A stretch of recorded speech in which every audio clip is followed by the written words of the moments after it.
सो हाय दोस्तों, this is advocate Aftab Khan और आज ये मेरा फर्स्ट ब्लॉग है। कल रात में मुझे ऑलमोस्ट 12-1 बजे मेरे क्लाइंट का फ़ोन आया था।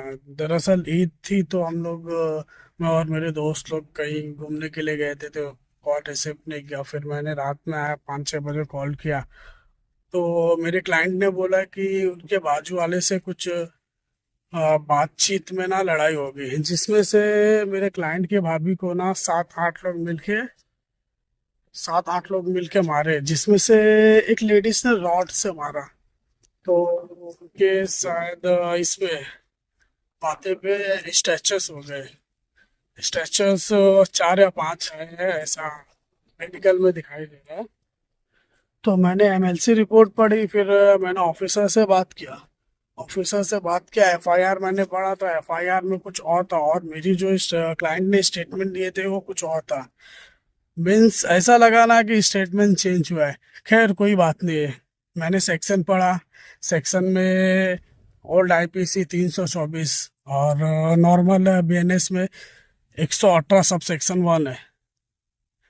तो ये चीज़ मैंने देखा, ये शॉक हो गया। मैं बोला एमएलसी में ऐसा लिखा हुआ है, ऑलमोस्ट 4-5 स्टेचेस है और आप 324 लिए हो। और यूज वेपन में रॉड यूज हुआ है लोखंड का, और उसमें से भी 2-3 आदमी लोग थे और 5-6 औरतें थी।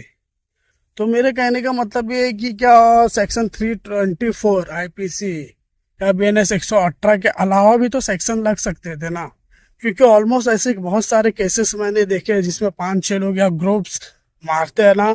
तो उसमें BNS section 189 unlawful assembly and 191 rights भी लगते हैं, जिसमें पर्टिकुलर ग्रुप्स मिलके एक पर्टिकुलर इंसान को मारता है। तो फिलहाल मैं तो शॉक हूँ कि ये एफआईआर में ऐसा हो गया। मीन्स टेबल जामीन हो जाएगी। टेबल जामीन ऐसा प्रोसीजर है कि मतलब कुछ स्पेसिफिक अमाउंट रहता है पर पर्सन, जिसमें सपोज 4 एक्यूज है तो उनको पर्टिकुलर कुछ अमाउंट ऑफिसर बोलेगा जो कि लीगल है। कुछ अमाउंट बोलेगा, फिर उसके बाद 4 जन के साथ 4 जन रहेंगे जिसमें आधार कार्ड लगेगा, फिर उसमें साइन वगैरह होएगा, फिर नोटिस भी देगा ऑफिसर। इसमें अरेस्ट नहीं कर सकता है ना, डिटेंशन कर सकता है। बट मेरा मानना है कि जब भी unlawful assembly section BNS section 189 और राइट्स लगते हैं सेक्शन 191, ये ऑलमोस्ट इसलिए रखते हैं कि कभी सपोज विक्टिम को ज़्यादा लगा है तो समटाइम ऐसा होता है ना कि विक्टिम लोग ना बदला लेते हैं, मतलब कि मेरे घर वाले को मारे तो हम भी मारेंगे।